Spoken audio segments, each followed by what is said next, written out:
Jou daaglikse CLF inspirasie. Alles tot eer van God. Of jy eet en of jy drink, of wat jy ook al doen, doen alles tot eer van God. 1 Korintiërs 10 vers 31. Jong mense en kinders vra baie vrae. Dit is ook reg so, want so leer hulle wat reg en verkeerd is. Toe ek nog 'n kind was en Sondag sonnaarskool gegaan het, het ons ook baie vrae oor die Bybel en die Here gevra.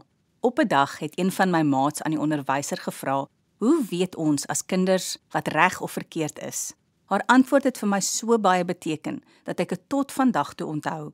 Sy het gesê, dat as ons die Here saam met ons kan neem, as ons iets doen, is dit reg.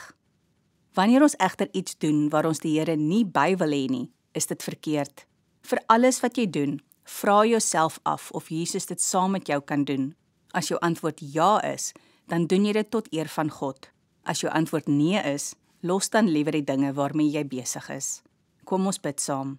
Dankie Here dat U altyd by my kan wees, wat ek ook al doen. Amen.